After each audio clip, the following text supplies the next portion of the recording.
प्रिय विद्यार्थियों, सुमध्याह्नम। आज हम वाग्भट का परिचय और काल निर्णय के बारे में जानेंगे।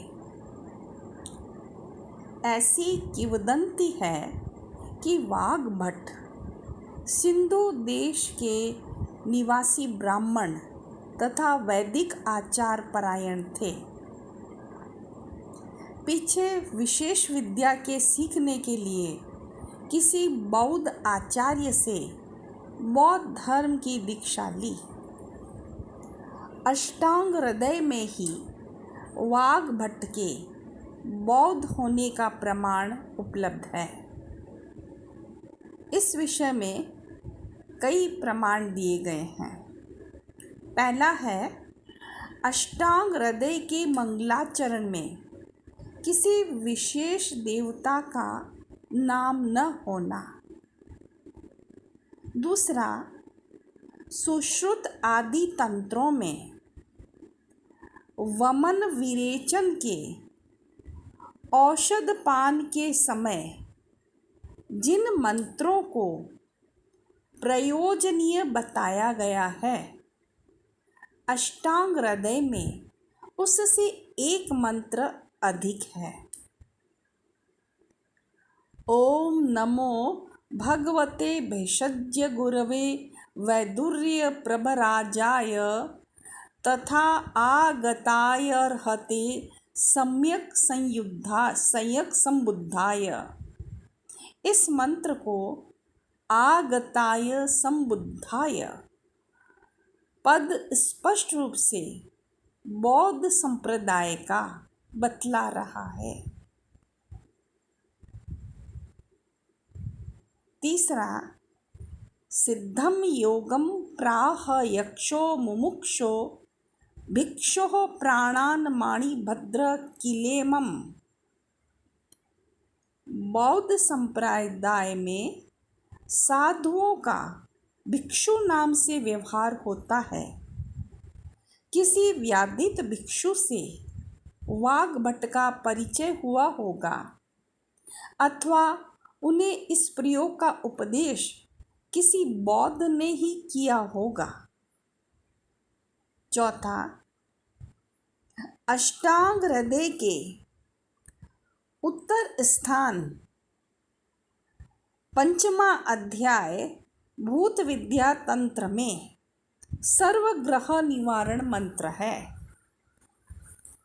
ईश्वरम द्वादशभुजम नाथम आर्या अवलोकितम सर्वव्याधि चिकित्सन्तम जपन सर्वग्रहान जयेत महाविद्यां च मायूरीं शुचिं तम श्रावयेत सदा। बौद्ध ग्रंथानुसार इस मंत्र के अवलोकित एतन नाम कोई बौद्धाचार्य थे। मायूरी विद्या भी बौद्ध धर्म से संबंध रखती है। वाग्भट्टाचार्य ने अपने नाम से एक वाग्भट्टा अलंकार ग्रंथ की भी रचना की, किंतु एक अष्टांग संग्रह एवं अष्टांग हृदय से ही विश्व में उनकी प्रतिष्ठा स्थिर हो गई। आयुर्वेद के अद्वितीय विद्वान श्री गणनाथ सेन जी स्वकीय प्रत्यक्ष शारीर के उपोद्घात में एवं कविराज श्री देवेंद्रनाथ सेन ने भी वाग्भट को बौद्ध धर्म में दीक्षित होना माना है। इस प्रकार वाग्भट बौद्ध धर्म से संबंधित माने गए हैं।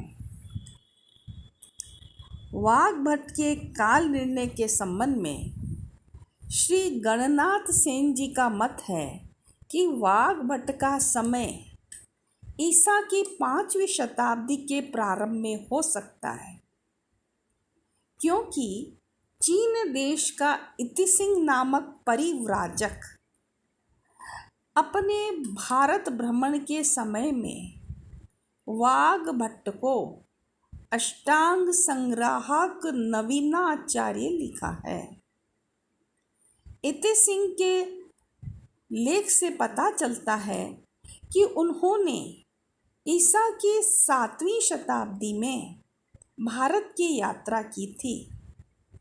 इस प्रकार वाग्भट का काल परिव्राजक के समय से 200 वर्ष पहले अथवा ईसा की 5वीं शताब्दी का प्रारंभ ही माना जा सकता है। दूसरा, प्राचीन चक्रपाणि, दल्लन आदि आचार्यों ने वाग्भट के पाठों का उद्धरण किया है, जिससे उनके काल से भी अन्यून 500 वर्ष पहले का ही वाग्भट का समय जान पड़ता है। तीसरा, मोहम्मद बिन कासिम ने ईसा के 8वें शतक के प्रारंभ में सिंधु देश पर आक्रमण किया था। अतः सिंधु देशीय वाग्भट इससे पहले ही हो सकते हैं, क्योंकि सिंधु राज्य के विप्लव के समय अष्टांग संग्रह का निर्माण सर्वथा असंभव है।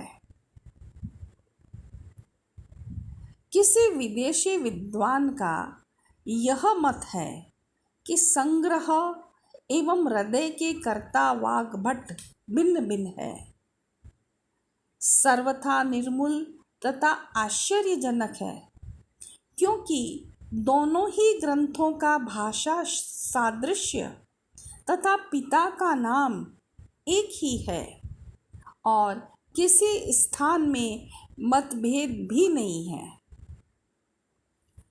ग्रंथ समाप्ति स्थल में वाग्भट ने स्वयं लिखा है कि बहुत बड़े अष्टांग संग्रह ग्रंथ का निर्माण कर उसी को संक्षेप में हृदयमेव हृदयमेतत् अष्टांग हृदय ग्रंथ का निर्माण किया।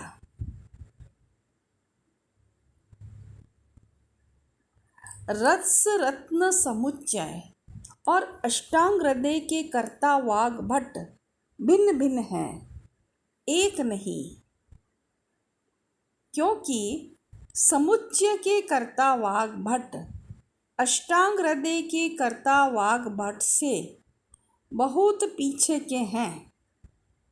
इस विषय में उपपत्ति यह है कि इतने बड़े समुद्रवत गंभीर अष्टांग संग्रह ग्रंथ में रस तंत्रोक्त विषय, रस संस्कार, धातु उपधातु आदि का लेश मात्र भी गंध नहीं मिलता। प्रत्युत समुच्चय में प्राचीन वाग्भट से नवीन कालिक सोमदेव, भगवान गोविंद पाद आदि के पाठों के उद्धरण मिलते हैं। सोमदेव के ग्रंथ से तो समुच्चय में रस की परिभाषाओं का प्रकरण पूरा का पूरा उद्धृत किया गया है। गोविंद भगवत पाद के रस हृदय तंत्र से सुकृत फलताम इदम आदि तथा भ्रूयुग मध्यगतम आदि कुछ पद्य समुच्चय में संग्रहित किए गए हैं। गोविंद भगवत पाद भगवान शंकराचार्य के गुरु थे। यह बात रस हृदय तंत्र के उपोद्घात में विद्वद्वर श्री गुरुनाथ त्रयंबक काले महाशय ने समुद्घाटित किया है। यह कहना ही व्यर्थ है कि फिर कैसे सुनु ना सिंह गुप्तस्य अपना यह परिचय समुच्चय के आदि में दिया है, क्योंकि अनेक हस्तलिखित पुस्तकों में सुनु ना संग गुप्तस्य यही पाठ सीधा लिखा मिलता है।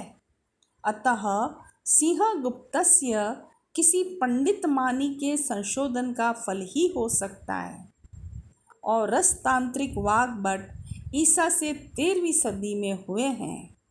यह मत डॉक्टर प्रफुल्ल चंद्र राय का ठीक जचता है। इस प्रकार विभिन्न प्रमाणों के आधार पर हम कह सकते हैं कि अष्टांग हृदय के कर्ता वाग्भट का समय ईसा से 5वीं शताब्दी के प्रारंभ में ही हो सकता है। धन्यवाद। आज के लिए इतना ही।